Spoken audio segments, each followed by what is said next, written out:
Hello students, this is Sriram info all India government jobs అండి. ప్రతి government job notification release అవగానే మన ఛానల్లో పోస్ట్ చేయడం జరుగుతుంది. ఇంకా మన ఛానల్ ఎవరైనా సబ్స్క్రైబ్ చేసుకోకపోతే సబ్స్క్రైబ్ చేసుకొని బెల్ ఐకాన్ ఆన్ చేసుకొని పెట్టుకుంటే నా ప్రతి అప్డేట్ అనేది మీకు నోటిఫికేషన్ ద్వారా వస్తుంది. అలాగే మన టెలిగ్రామ్ ఛానల్లోని వాట్సాప్ ఛానల్లోని మీరు జాయిన్ అయినట్టయితే ఫాస్ట్ అప్డేట్స్ అనేవి మీకు వస్తుందండి. Job information, exam dates, result dates and previous question papers కూడా నేను అందులో సెండ్ చేస్తాను. మీకు వాట్సాప్ ఉంటే వాట్సాప్ ఛానల్లో జాయిన్ అవ్వండి, టెలిగ్రామ్ ఉంటే టెలిగ్రామ్ ఛానల్లో జాయిన్ అవ్వండి. లింక్ అనేది కింద డిస్క్రిప్షన్లో ఉందండి.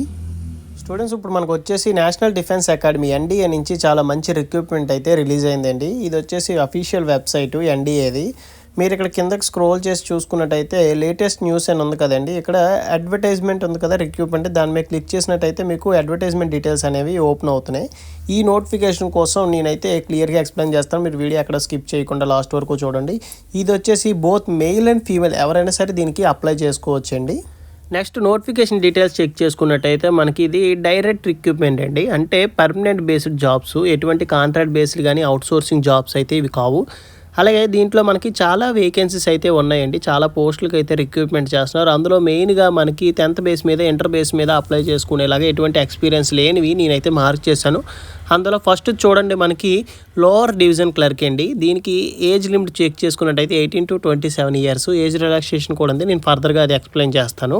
And next pay scale level చూసుకున్నట్టయితే 2 ఇస్తున్నారండి. పే స్కేల్ లెవెల్ అంటే 19,000 నుండి 69,000 వరకు బేసిక్ పే అనేది వస్తుంది. అంటే గ్రాస్ శాలరీ చూసుకున్నట్టయితే పర్ మంత్ బై హ్యాండ్ 35,000 వరకు వస్తుంది.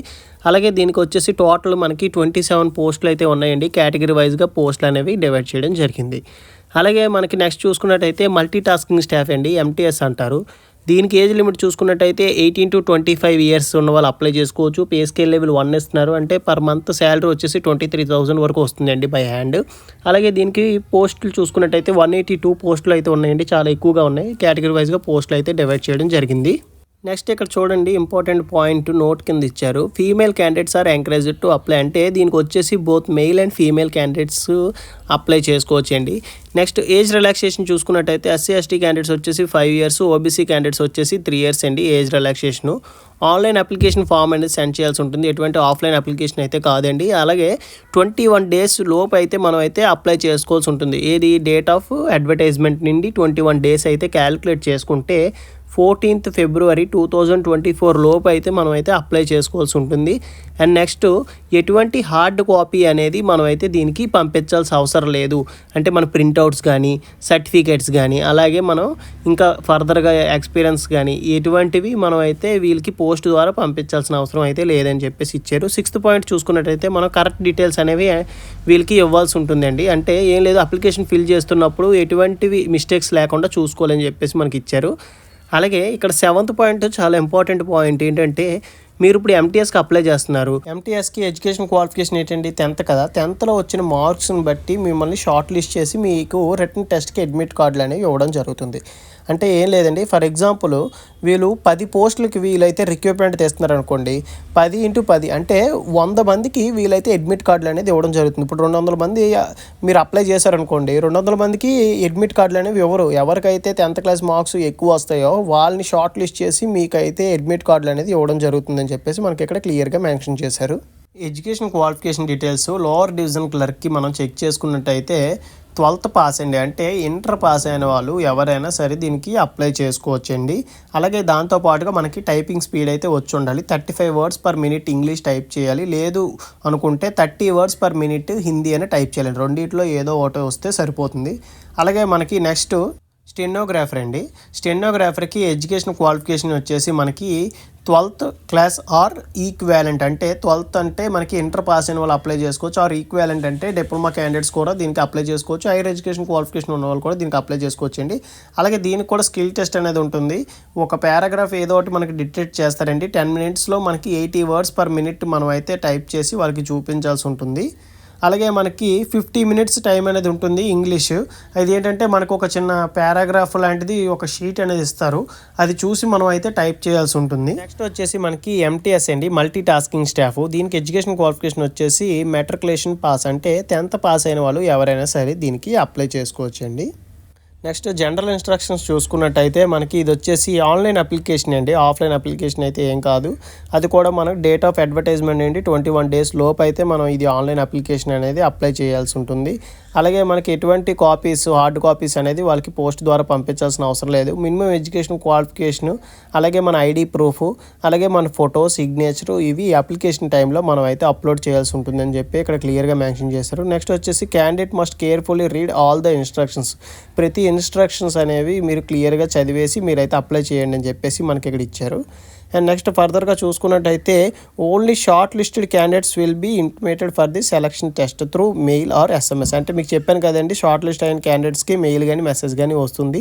And next no extra weightage marks అనేవి కేటాయించరు. మీకు హైయర్ ఎడ్యుకేషన్ క్వాలిఫికేషన్ ఉన్నా లేదా ఎక్స్పీరియన్స్ ఉన్నా సరే మీకు ఎక్స్ట్రా వెయిటేజ్ మార్క్స్ అనేవి ఏవి యాడ్ అవ్వని చెప్పేసి మనకి ఇక్కడ క్లియర్గా మెన్షన్ చేశారు.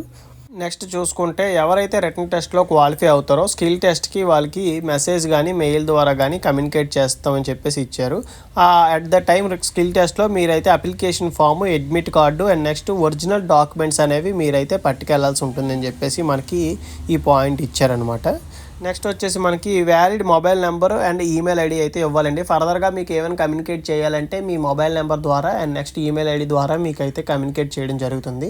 నెక్స్ట్ వచ్చేసి important point, who are applying for multitasking staff వచ్చేసి మనకి ఎక్కడైతే పోస్టింగ్ ఇస్తారో, ఏ ప్లేస్లో అయితే ఇస్తారో అది మనం అయితే అక్కడ వర్క్ చేయాల్సి ఉంటుంది. ఫర్ ఎగ్జాంపుల్ మనం ఇక్కడ చూసుకున్నట్టయితే ఇక్కడ చాలా పొజిషన్స్ అయితే ఇచ్చారండి. చూడండి, వర్క్షాప్ అటెండ్ అని, లైబ్రరీ అటెండ్ అని, అలాగే ల్యాబొరేటరీ అటెండ్ అని చెప్పేసి, అలాగే ఇక్కడ చూడండి సఫాయి అని చెప్పేసి ఇవి ఇచ్చారు కదండి. మనకి ఏ జాబ్ ఇస్తే ఆ జాబ్ మనం అయితే చెయ్యాలని చెప్పేసి మనకి ఇక్కడ క్లియర్గా ఈ పాయింట్ అయితే ఇవ్వడం జరిగింది.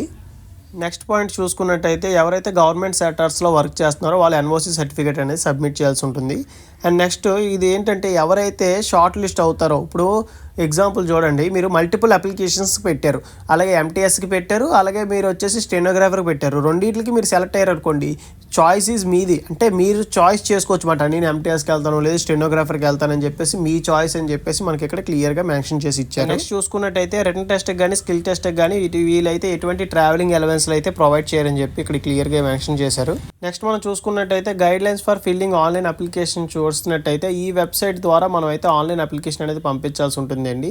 అండ్ నెక్స్ట్ చూడండి, మీ name, father name, date of birth మీ 10th క్లాస్ మార్క్ లిస్ట్లో ఎలా అయితే ఉందో అలాగే ఎంటర్ చేయాలండి. స్పేస్ కానీ, స్మాల్ లెటర్స్ కానీ, క్యాపిటల్ లెటర్స్ కానీ ప్రతిదీ యాజ్ ఇట్ ఈజ్గా మీరైతే ఎంటర్ చేయాల్సి ఉంటుంది. లేకపోతే డాక్యుమెంట్ వెరిఫికేషన్ టైంలో మీకు ప్రాబ్లం అయ్యే ఛాన్స్ ఉందండి. అలాగే మనకి ఇక్కడ చూసుకున్నట్టయితే ఎడ్యుకేషన్ క్వాలిఫికేషన్ డీటెయిల్స్, ఎక్స్పీరియన్స్ ఇవన్నీ మీరైతే కరెక్ట్ డీటెయిల్స్ అయితే ఎంటర్ చేయాల్సి ఉంటుంది. ఎందుకంటే దీంట్లో ఎడిటింగ్ ఆప్షన్ అనేది ఉండదు. వన్స్ అప్లికేషన్ అనేది సబ్మిట్ అయిపోతే మీకు ఎడిట్ చేసుకోవడానికి ఆప్షన్ అనేది ఏమి ఉండదండి. అండ్ నెక్స్ట్ ఈ కాపీస్ ఏవైతే ఎక్స్పీరియన్స్ కానీ, ఎడ్యుకేషన్ క్వాలిఫికేషన్ డీటెయిల్స్ ఎటువంటిది హార్డ్ కాపీ మనం అయితే పంపించాల్సిన అవసరం లేదు. No change in mobile number and email ID. మీ మొబైల్ నెంబర్ కానీ ఈమెయిల్ ఐడి కానీ రిజిస్ట్రేషన్ అయిపోయిన తర్వాత చేంజ్ చేసుకోవడానికి అవకాశం అయితే ఏమీ లేదని చెప్పేసి మనకి ఇక్కడ క్లియర్గా మెన్షన్ చేశారు. అండ్ నెక్స్ట్ పాయింట్ చూసుకున్నట్టయితే candidates are requested to remember the password given by the duration of registration టైంలో మీరు ఒక పాస్వర్డ్ అనేది క్రియేట్ చేసుకోవాల్సి ఉంటుంది. ఆ పాస్వర్డ్ అనేది మీరు గుర్తుపెట్టుకోవాలండి, ఎందుకంటే ఫర్దర్గా ఫ్యూచర్లో అది మీకు యూజ్ అవుతుందని చెప్పేసి మనకి ఇక్కడ క్లియర్గా మెన్షన్ చేసి ఇచ్చారు.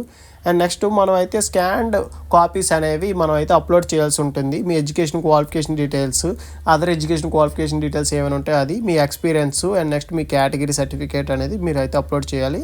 And next print out the application form. అంటే అప్లికేషన్ ఫామ్ అనేది మీరు ప్రింట్అవుట్ తీసుకొని మీ దగ్గర ఉంచుకోవాలండి ఫర్ ఫ్యూచర్ రెఫరెన్స్ కోసం.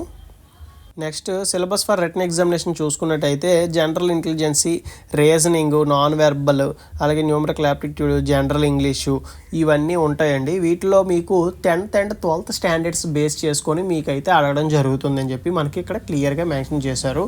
డీప్గా అయితే ఏం అడగరండి, బేసిక్ లెవెల్లో మీరు నేర్చుకున్నట్టయితే ఈ ఎగ్జామ్ని ఈజీగా క్రాక్ చేసే అవకాశం ఉంది. డిస్క్రిప్షన్ ఇచ్చిన లింక్ మీద క్లిక్ చేసినట్టయితే మీకు పేజ్ వచ్చేసి ఇలా ఓపెన్ అవుతుందండి. మీరు ఇక్కడ రైట్ సైడ్ చూడొచ్చు, ఇక్కడ అప్లై ఆన్లైన్ కింద చూడండి, click here to apply login ఉంది కదా, దాని మీద మీరు క్లిక్ చేసినట్టయితే పేజ్ వచ్చేసి మీకు ఇలా ఓపెన్ అవుతుంది. మీ దగ్గర ఆల్రెడీ లాగిన్ డీటెయిల్స్ ఉన్నట్టయితే మీ login ID and next password capture enter చేసి లాగిన్ మీద క్లిక్ చేసినట్టయితే మీకు అప్లికేషన్ ప్రాసెస్ అనేది స్టార్ట్ అవుతుంది. లేకపోతే క్రియేట్ అనే అకౌంట్ ఉంది కదా, దాని మీద మీరు క్లిక్ చేసినట్టయితే పేజ్ మీకు ఇలా ఓపెన్ అవుతుంది. ఇక్కడ మీ ఫుల్ నేము అండ్ నెక్స్ట్ మీ middle name, last name as per 10th class mark లిస్ట్లో ఎలా అయితే ఉందో అలాగా అప్లై చేయండి. And next date of birth, mobile number, మీ పాస్వర్డ్ అనేది క్రియేట్ చేసుకొని జెండర్ సెలెక్ట్ చేసుకొని క్యాప్చర్ ఎంటర్ చేసి రిజిస్టర్ లాగిన్ మీద క్లిక్ చేసినట్టయితే మీ ఈమెయిల్ ఐడికి అండ్ నెక్స్ట్ మీ మొబైల్ నెంబర్కి వీలైతే రిజిస్ట్రేషన్ డీటెయిల్స్ పంపించడం జరుగుతుంది. అవి యూస్ చేసుకొని మీరు లాగిన్ అయినట్టయితే ఫర్దర్గా అప్లికేషన్ ప్రాసెస్ అనేది స్టార్ట్ అవుతుందండి. ఈ అప్లికేషన్ ప్రాసెస్లో కానీ నోటిఫికేషన్ డీటెయిల్స్లో కానీ మీకు ఏమైనా డౌట్ ఉంటే నాకు కింద కామెంట్ బాక్స్లో కామెంట్ చేసినట్టయితే మీకు ఖచ్చితంగా నేనైతే రిప్లై ఇస్తాను. ఈ వీడియో నచ్చినట్టయితే లైక్ చేయండి, మీ ఫ్రెండ్స్ కూడా షేర్ చేసినట్టయితే ఇన్ఫర్మేషన్ అనేది వాళ్ళకి కూడా యూజ్ అవుతుందండి. Thank you so much for watching video. Keep supporting me.